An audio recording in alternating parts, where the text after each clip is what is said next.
So, according to this article by Ashley Nestler on NAMI.org, the National Alliance on Mental Illness, having their heart broken is one of the worst experiences they've had as a person living with borderline personality disorder. And she goes on to say, "When my heart is broken, I can't describe it as feeling sad. I honestly don't know if I have ever just felt sad. Rather, I feel like the pain is tearing me apart from my core, and my only reprieve from the pain are suicidal thoughts. Heartbreak, in short, makes me feel like I am dying. I've experienced various instances of suicidal ideation in my life, most of which have followed the demise of relationships. I can't describe how painful the feelings of abandonment and loneliness are, and how painful it is for me to see the other person move on without such a strong reaction. Knowing that my pain was tearing me apart and seeing the other person able to function remarkably better only adds to my torment. While time has gone by since my last heartbreak and those that came before, they still affect me on a deep level. I can feel them in my core when something triggers memories of that person. Living with borderline personality disorder makes me feel like my heart never fully heals, that my pain remains no matter how much time has gone by. Surviving heartbreak is one of the hardest things that I have experienced, but I have found that it is possible. While I still feel the pain from my past heartbreaks and brace myself through the pain as new ones appear, I've learned techniques that have helped me handle the pain. Number 1, remember this emotion is temporary. One of the issues I've experienced with BPD is that when I am in an emotion, it feels as though the emotion is permanent, and I can't remember how I felt before. But one of the good things with my BPD is that most times the emotion passes quickly, only to be replaced by another, and understanding that temporary state has helped me to accept my emotions with more ease. Just keep reminding yourself that what you are feeling will pass, despite how strongly you may feel, and that truth alone can help. Number 2, ride the emotions like a wave. When I'm heartbroken, I will feel intense emotions one after another, which I refer to as an emotional storm. Before I was diagnosed, I would act on each emotion because I felt that my actions were justified by how I was feeling. But now that I have gone through treatment, I understand that I feel things so much deeper than those who don't live with BPD, and that I should not act on each emotion. I visualise myself riding a wave with each new emotion that surfaces, and I allow myself to truly feel each one, knowing that I don't have to act on them. I have a lot of regret for how I've acted before I was diagnosed, especially during previous heartbreaks. It helps me know that I have grown and that I can experience my own emotions without inflicting pain on others or comparing my self-worth with feelings of regret and loss of dignity.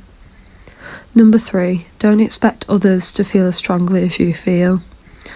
This one has been the hardest for me to learn, accept and wrap my mind around. I'm still working on learning and living this truth. We cannot expect the other person in a breakup or heartbreak to feel as strongly as we feel, because they most likely don't live with borderline personality disorder. However, just because they don't feel their emotions as strongly as we do doesn't mean that the relationship didn't mean anything to them.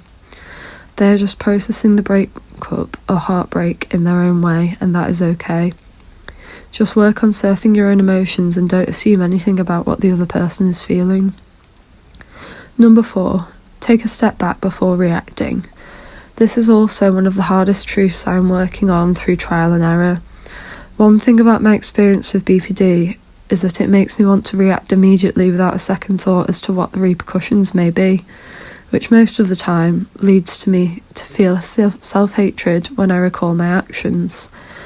However, it is possible to experience your own emotional urges and then mentally take a step back to see the bigger picture and determine whether your actions are just impulses or if they will actually serve you in the long run. Also, consider how they will affect the other person. In the moment, I've hurt many people with my impulsive reactions, and I still regret the pain I've caused to the people I love. Number 5, be kind to yourself. This can be something as small as taking deep breaths to help you ride your emotions, or if you struggle with self-harm, ensuring that your environment is safe ensuring your environment is safe by putting away dangerous items, whatever that may mean for you.